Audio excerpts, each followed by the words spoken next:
नमस्कार भक्तों, आज हम एक ऐसी कथा सुनेंगे जो न केवल आपके दिल को सुकून देगी बल्कि आपके जीवन में सुख, समृद्धि और पुण्य भी लेकर आएगी। यह कथा है इंदिरा एकादशी के व्रत की, जिसे भगवान श्री कृष्ण ने युधिष्ठिर से स्वयं सुनाई थी। आई ध्यान से सुनिए इस प्रेरक कथा को।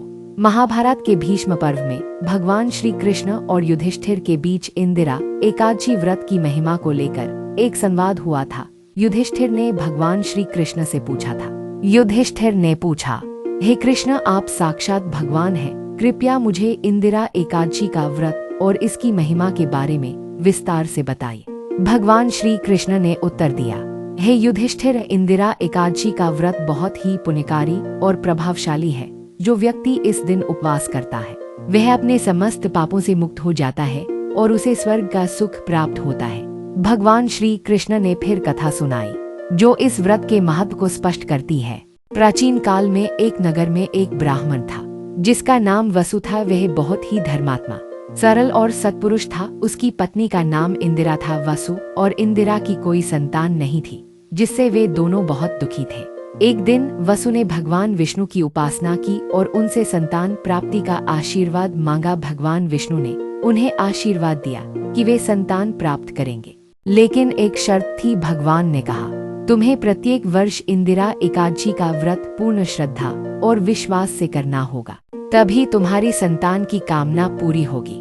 वसु ने भगवान के आदेश का पालन किया और हर साल इंदिरा एकादशी का व्रत पूरी निष्ठा से करने लगा। कुछ वर्षों बाद उसकी पत्नी इंदिरा से एक सुंदर पुत्र उत्पन्न हुआ। इसके बाद वसु और इंदिरा दोनों ने भगवान का धन्यवाद किया और संतुष्ट हो गए। भगवान श्री कृष्ण ने युधिष्ठिर से कहा, इस व्रत को करने से न केवल संतान सुख की प्राप्ति होती है, बल्कि इस व्रत से सभी पापों का नाश होता है और मोक्ष की प्राप्ति होती है। यह व्रत विशेष रूप से संतान सुख के लिए अत्यंत लाभकारी है। इस दिन उपवास रखना चाहिए और दिन भर सिर्फ पानी पीना चाहिए। यदि पानी भी नहीं पी सकते तो केवल फलाहार करना चाहिए। इस दिन भगवान श्री विष्णु की पूजा करनी चाहिए। विशेष रूप से भगवान के श्री चरणों में श्रद्धा पूर्वक पुष्प अर्पित करें और भगवान की स्तुति करें। साथ ही भगवान श्री कृष्ण के मंत्रों का जाप करें। ओम नमो भगवते वासुदेवाय। अगले दिन यानी द्वादशी को ब्राह्मणों को भोजन कराकर दान देना चाहिए। इस दिन विशेष रूप से गरीबों को वस्त्र और आहार का दान करें। इस दिन विशेष रूप से भगवान श्री कृष्ण का ध्यान और प्रार्थना करनी चाहिए ताकि पापों का नाश हो और पुण्य की प्राप्ति हो। भगवान श्री कृष्ण ने युधिष्ठिर से कहा था कि जो व्यक्ति इस एकादशी व्रत को श्रद्धा पूर्वक करता है वह न केवल इस संसार में सुखी रहता है, बल्कि मरने के बाद उसे स्वर्ग की प्राप्ति होती है। इस व्रत के प्रभाव से व्यक्ति अपने समस्त पापों से मुक्त होकर भगवान के परम धाम को प्राप्त करता है। इंदिरा एकादशी का व्रत पुण्य का, फलदायी और पापों को नष्ट करने वाला है। इस दिन उपवास, पूजा और ध्यान करके व्यक्ति न केवल अपने जीवन को सफल बना सकता है, बल्कि उसे अंतिम समय में मोक्ष भी प्राप्त हो सकता है। इसलिए इस व्रत को पूरे श्रद्धा और निष्ठा से करना चाहिए।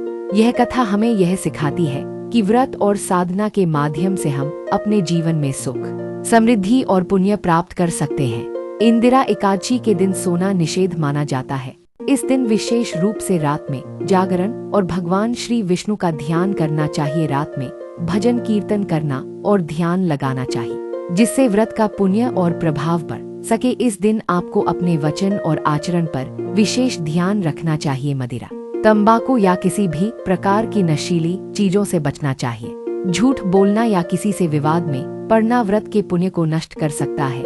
इस दिन संयमित और शांति से व्यवहार करना आवश्यक है। इस दिन क्रोध और अहंकार से बचना चाहिए। अगर आप अपने मन को शांत रखते हैं और दूसरों से सहानुभूति दिखाते हैं तो भगवान श्री कृष्ण की कृपा प्राप्त होती है। इस दिन मानसिक शांति बनाए रखना बहुत महत्वपूर्ण है। अगर आपको हमारी ये कथा पसंद आई हो तो कृपया हमारे चैनल को सब्सक्राइब करें ताकि हम और भी ऐसी प्रेरक और भव्य कथाएं आपके साथ साझा कर सके। धन्यवाद। जय श्री कृष्ण।